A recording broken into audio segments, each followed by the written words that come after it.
Welcome to the Music Ed Matters podcast. I'm your host, Dr. Emily Williams Burch, and this podcast, it exists for you. Whether you're a music lover, an educator, a choir member, each week we bring guests to the show to help explore what matters in music.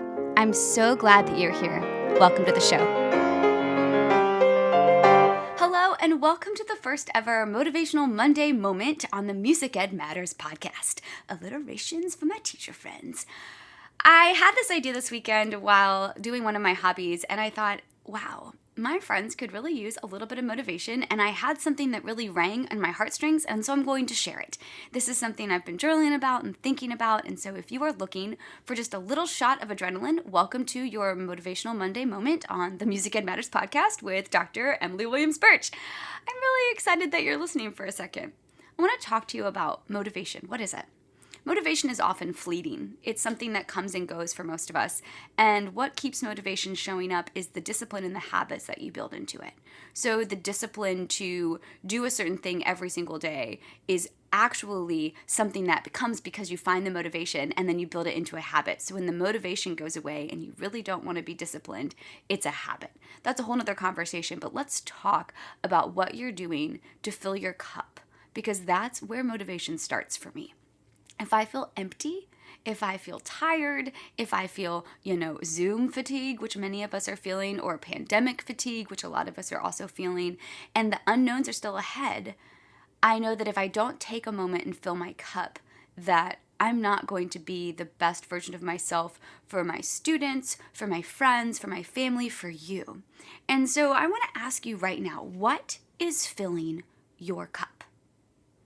I've been recording a lot of episodes lately thanks to our True Change Alliance bonus series, and we talk a lot about deciding to change. Change is really hard. It's uncomfortable. It makes those around you uncomfortable, but it's also exciting and invigorating and impactful. But it takes courage to change. And to do something that big all requires motivation. So we're talking about three big words: motivation, change, and courage. Where do you find your courage, especially right now?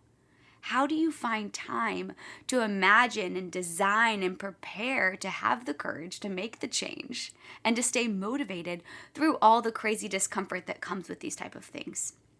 I was recording an episode with Dr. Adam Lubke, and he said something. He said, assume all people are smart.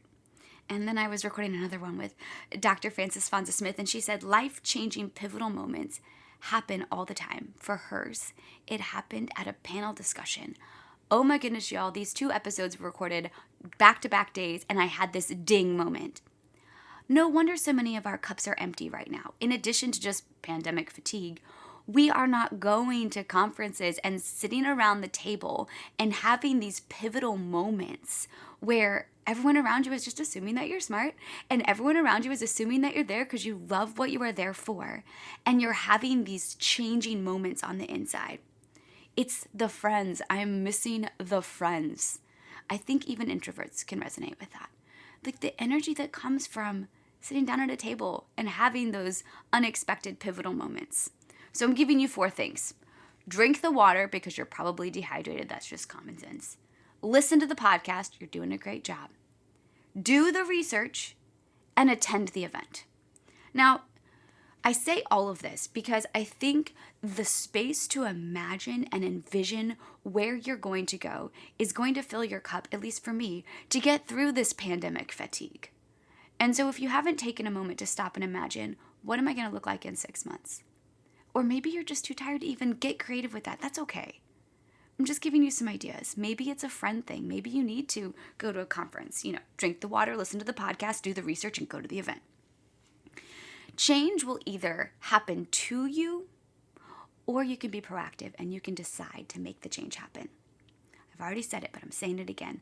Motivation is fleeting. Discipline takes time.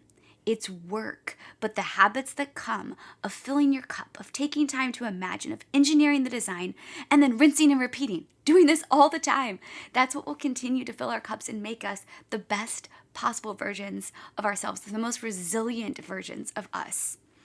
The ACDA conference is coming up in a couple weeks. Y'all, drink the water, listen to the podcast, do the research, and attend the event. Support your professional organization.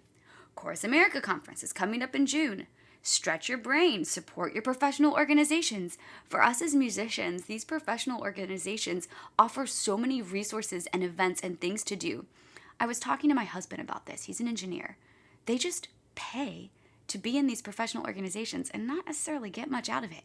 We get so much out of it. We get friends, we get ideas, beg, borrow, steal, energy, motivation. OMG, how lucky are we to have such fabulous organizations professionally supporting us at the national level. So y'all, drink the water, listen to the podcast, do your research, and attend the event. Support your professional organizations. Now, the coolest part about the technology and the resources we have is that you don't have to just go to the big conferences. There are also small events. You heard in episode 48 that the Music Ed Matters Teacher PD Weekend is coming back for year number 2 in July. You also know that my friend Chris Muntz over at the Choralosophy podcast is hosting Choralosophy Con. So if you're like, Emmy, I don't want to go to a big thing right now. I'm still a little bit unsure how I feel. Well, Chris Muntz is hosting the Choralosophy Con, and he actually jumped on a quick recording with me to answer some questions about how he made time to imagine this event, how he designed it, what he's hoping people walk away from it from, and just some ideas. Because why? Because we are human, and we need human connection. So drink the water, listen to the podcast, do the research, and attend the event. Let's talk to Chris Muntz about the Choralosophy Con, because maybe that'll be the event you need to find your motivation on this random Monday. Hey Chris, thanks so much for doing this. All right, first question I want to know. When did you imagine the Choralosophy Con? And how did you get it started? Where did the idea come from? How did you kind of put it into existence? Well, once I started to see in about fall of 2020 that conventions were being planned, but they were all virtual, and in some places all the way into next summer. I started to think about why that is, and of course the obvious thing is COVID safety. But then I also started to think about organizational details and confusions and lack of certainty that would go into putting together something that's very large and hectic, because you'd have to predict so many things in advance in this current climate that I can understand why it would be impossible even to be optimistic, say for ACDA National, to say, it's very likely that we could have a whole bunch of vaccinated people by next spring. But even if we did, we can't know that enough to take the risk of putting on this giant multi-thousands of people event and paying these deposit fees for hotels and all this kind of stuff. So it's best to just decide to go virtual, right? And so I thought, well, if my idea to put together a smaller convention were to move forward, I wouldn't have to take as many risks. I would have to take a few, but I could take smaller risks to make it possible. And a smaller group is more nimble. You can control more details. You don't have to predict as many things as far out. And so my thought was, we need to get together. Like it's not a frill to be in person with each other and communicate and support each other and learn from each other and tell stories and get to know people. And those are things that we need as colleagues, but we also need them as humans. And so I decided to just take a risk and start this thing and see what happens. The determination I made early on was that if we got to 60, I'd have to cap it. Just because of the amount of space that I've reserved at the hotel. We would no longer be able to do any kind of social distancing and stuff like that. So it's a hotel ballroom, basically, a meeting room. I guess a meeting room would be a better description. But so rather than a ball, it's not a dance. Also, the reality is that I don't have a organization behind me doing this that pays dues and that has reserve funds from last year or whatever. And so the convention attendees sharing the cost and the risk, because of course I've had to put up a guarantee up front to the hotel that I'm going to pay the bill. And so of course the convention attendees are each chipping in $90 as a conference fee, and my goal is to break even. And that's so far at 25 or 30, I'm not quite there yet. Right. But I made the decision to take that risk, and so I will proudly own that risk. But it would be awesome to get another 10 or 15 people, and then we then we get to do it without me having to dip into my savings account. All right, let's make this tangible for folks that are out there thinking, okay, I need to plan a summer event, or I'm looking at other things that I have to do. Let's talk about the steps you went through to make a conference happen. So once you imagined it, how did you design it? What were all the steps that went into making this thing happen? So so far, every dollar that people pay will go to paying the hotel. So for example, I have to guarantee a certain number of rooms will be reserved. And if that number of rooms aren't reserved, then I pay for those nights. So that's going to be my biggest potential expense if people don't come, if more people don't come, I should say. We've got a great group already, but that's going to be one of the things. And then the actual ballroom space itself. So to reserve that space for the 2.5 days or whatever it is. And it ends up being 3 days because even though we're not, like, they won't rent out part of a day. It's just the day. And then, of course, you got your other little details like any kind of technology use that the hotel might need to provide. So projectors and microphones and stuff like that. So yeah, it's not easy, even with a small group. So the one other thing I knew would be going for us, I knew we'd have going for us back in the fall when I thought about this, is that during the last year, nobody's been booking conventions at these hotels. Good. They want people there. And so I was able to get a pretty good deal, and that's why it's only $90 for the convention, and was able to also kind of chip away at some unneeded things. So, for example, I'm trying to go with.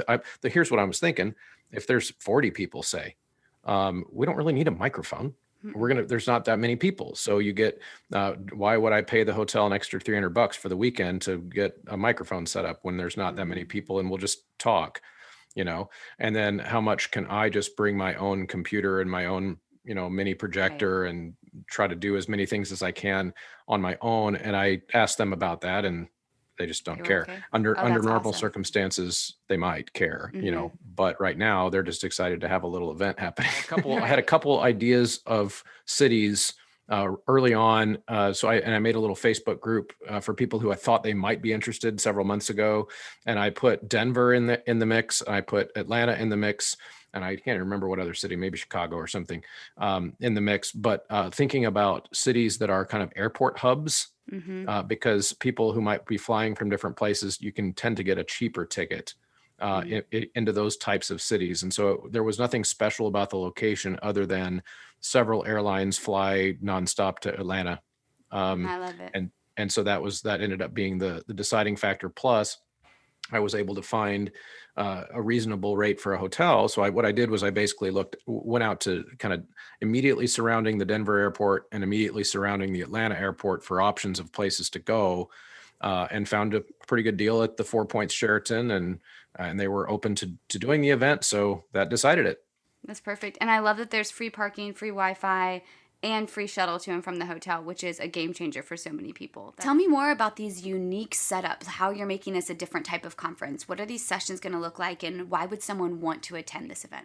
Yeah, so my first thing that I thought, if we're going to do something that's kind of against the trend of what everyone else is doing right now with the virtual conventions, and then what is the antithesis of that? And I started to think about what's the opposite of a virtual convention. The opposite of a virtual convention is just people talking in real life with each other. And so I started to think then about the things that I like the least about the old way we used to do conventions, and probably will still again. I don't expect to change the world, but I started to think about one of the things I like the least is that these conventions oftentimes are one expert, very well qualified person, of course, an awesome presenter who will talk at us, and then we walk away with usually some kind of handout or whatever. And I always think there's so much that could still be talked about here. But because it's a big group, maybe 300 people in the room or whatever, it doesn't really lend itself to an actual conversation. So I decided early on that we're not going to have presentations. We're going to have conversations. We are simply going to have leaders for the conversations that might be really good at that thing that we're talking about, that might facilitate the conversation. But what we're going to tell everybody in kind of our opening ceremonies meeting on Friday night, the 9th, is that we're going to kind of set ground rules for this thing, and where we say everybody should come to all these sessions because we've only got one track. There's not very many of us. So we're all like, there's one schedule. It's not like you got one ballroom here with one option and another ballroom here with another option like the big conventions. It's here's the things we're doing. And everyone should come to all of them with the idea that you're going to participate. Like Mm-hmm. that these are, yeah, everyone should have a chance or to feel like they could speak out and say stuff and ask questions and say that's really cool, but in my world that wouldn't work, and here's why, and what do you think I should do instead? Those types of back and forths, I think, Mm-hmm. are the one thing I wish we'd had more time for at the big conventions, and that's kind of how this one's designed. All right, last question. How can someone find out more about the Coralosophy Con, and how can they sign up, and when do they need to sign up by, and all that Right. jazz? So the convention starts the 9th. Like I said, if we got The a 9th of bunch more, April. sorry, 9th of April. Yep. And if we got to 60, we'd have to cap it. So the main thing is just do it as soon as you can. But if someone rolls up on the day, I wouldn't turn you away unless we're full. So that's exciting, and that's the other advantage of being small. We can be Mm-hmm. flexible. Mm-hmm. But the way you do it is you just go to coralosophy.com, and then you can do a little /. And I know there's so many letters in the name of my show anyway that just makes this all lots of words. But it's coralosophy.com and then / coralosophy-con. Now, the other really easy way, so that's one way. The other really easy way is to just go on Facebook and look up Coralosophy Con, Okay. because there is a group. And once you're inside that group, there's not very many people there. So it'd be easy to find the link and just click on it. Thank you so much for creating this event for us, Chris. I'm really excited to see what happens. I know that there are so many other huge and awesome national events, but to see something small that can be really flexible and pivot and hopefully meet our needs for human connection, I'm really thankful and appreciative of your time and creativity. Thanks for sharing all about it. And that's it, y'all.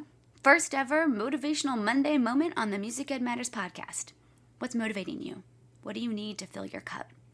How can those things together combine to give you the courage to change and be whatever it is you desire to be? No matter what you're doing matters.